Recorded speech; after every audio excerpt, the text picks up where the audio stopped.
Hey, what's up guys? Anjasan, about to do a live commentary. Go over my army comp real quick. This is on Sanrico Ria, which is a pretty nice map. I remember it from Shogun. There's some open terrain in the middle, a little bit of forest around the flanks. Definitely good place to set up ambushes. As far as my retainers, you can see I have Flogging Officer, Bandit Horse Thieves. I also have Shinobi Informer, Artillery Officer Handbook, and Practice Grounds. The reason I'm using the Shinobi Informer is because I switched from a command general to a gun general. And, command is fun. I like having reconnaissance. I like having the naval bombardment. But the naval bombardment really isn't that effective. I mean, it's decent, but don't expect it to rack you up a ton of kills. One thing I do like doing with the naval bombardment, though, is if you have an enemy with TOSAs deployed in the forest, you can use that area to screen the forest and kill those TOSAs that you can't see. I mean, it won't completely obliterate them, but it'll put the hurt on them. The gun general, it's pretty fun. Because you can put more ammunition into your line infantry, it frees you up from using the supply core retainer for extra ammo. I mean, I don't know if you guys have ever had that problem, but I've had a few battles where I've run out of ammo, and I've always carried that retainer, the supply core. But being a gun general, you can put points into giving your line extra ammunition, so that works out fine and frees up a retainer spot for me. Shinobi Informer, just because I'm so spoiled from having a command general and being able to see my enemy before the battle anyways. And then Flogging Officer is always a must. I mean, anybody that has it plays it. -1 morale is pretty decent. Go ahead and look at my army's composition. Alright, he's got some Armstrong's 550 range. Let's see, Cav, Carbine Cav, Yari Yari, and then another Yari. So he's got 3 Yari. I've got 4 Yaris and an Imperial Guard Cav. Look at his line real quick. I just see a bunch of white bears. No surprise, 150 range white bears. He's got US Marines and the Infantry Day Marines. So that's going to be a priority target. I'm going to assume that my opponent is a command general. I mean, he's kind of gauging my army right now. So let's go ahead and start to get this set up. And having Armstrongs is definitely a good plus for setting up potential ambushes and whatnot. I know I have the better cav force than my opponent, but if my opponent's smart, and can maneuver all of his units together, he could easily obliterate mine if I separate my cav. So just have to play this smart. I'm going to go ahead and check out the range on my Armstrongs. I definitely have nice range on these guys. These are my maxed out Armstrongs. I haven't taken them quite to level 9, but they do have max range upgrades to 625. And being able to see your opponent's artillery before the battle really gives you an upper hand in outranging and outclassing his Armstrongs. I'm going to go ahead and move these guys up just a tiny bit more.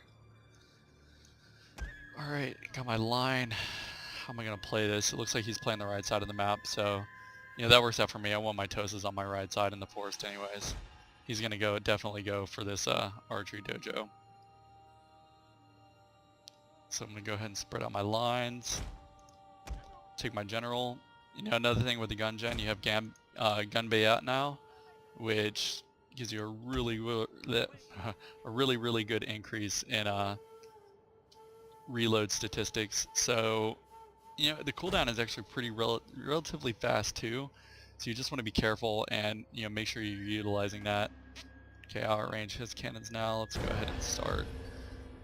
Naturally, he's going to go ahead and start shooting at my line, but that's fine. I just want to push up and get my TOSAs in this forest. Hopefully my cannons start shooting early. Alright, I'm going to go ahead and try to take out his cannons. He definitely has a better line force than I do, and he is deployed in double lines. Meanwhile, I'm going to take some of these cavi over here and start to position them in this forest. I've already done, wow. Already knocked down his artillery 18 to 35. That's insane. Perfect. Let's go ahead and do a shrapnel shot. Once again, keeping my general back away from my lines. I don't want him to snipe my general. A lot of people, they think they have to keep their general with their main line, which is just absolutely ridiculous. You don't want to always do that, especially when your opponent has artillery. It's not always your best move. So I've done a fair amount of damage to his cannons. I'm going to let them take one more volley, and then I'm going to start directing fire onto his Marines. Alright, that's pretty good. Alright, one more. Let's go. See if you can break their morale. And I definitely don't want to let him engage my lines too early. I want to be able to shoot these guys up as much as possible. Alright, that's good. I'm going to go ahead and start focusing on his Marines now. Artillery's done for.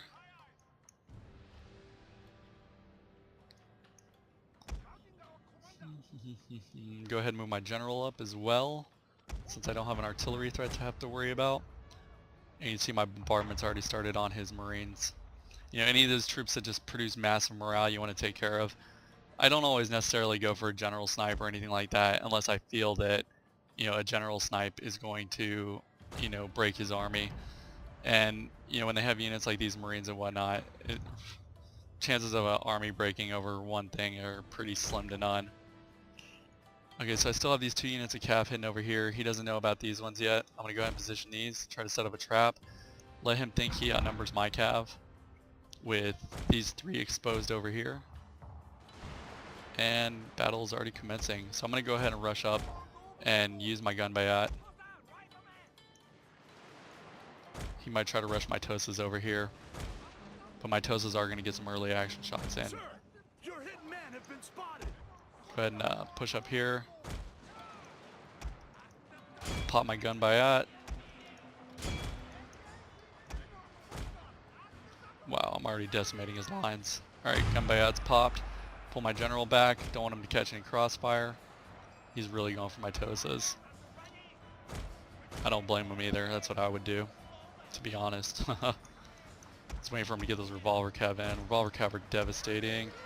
I'm gonna go ahead and try to charge through his troops and hit those revolver cav actually. You know, even though they're awesome, I mean, once they get in melee, they're pretty much screwed. They have crap melee stats. So you want to hit those guys as fast and as hard as possible. Here we go. Got his revolver cav in combat. Got the rest of my cav coming around. I'm gonna bring them around the flank. Chances are I'm gonna lose these cav over here. That's fine. He's got some Marines and whatnot.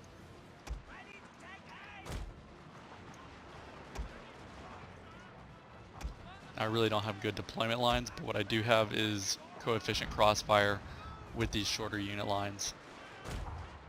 So sometimes it's not always good to post up and double ranks. Morale is starting to waver though. I need to start getting my cav around here. He's about to start shooting these guys up. Go ahead and start maneuvering the rest of my cav. Push through, hit these Marines. They're getting posted up to shoot. And just push through the lines. Keep on pushing through. Don't stop engage in melee. Marines are pretty tough in melee. Just don't waste your time.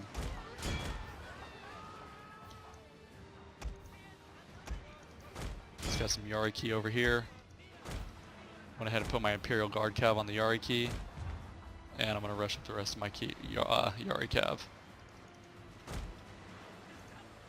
Do another quick hit on these Marines with this unit. And then I'm going to go in here for the gen. Ganbatte's not up yet, but I am going to pop morale. Oh, my cannons have stopped firing. That's not good. Just keep on pushing through these lines. Just want to rout his infantry as fast as possible. Alright, Marines have held up. They're doing good. Got my Tosas pushed back up. And I'm just going to run my cav through his lines. Just try to absolutely decimate them.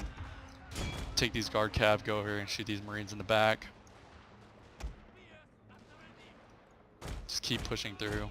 There you go.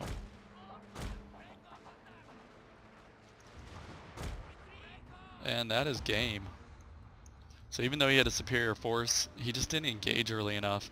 I mean, when you have the superior line on your opponent, you want to get into, you know, a line battle as fast as possible.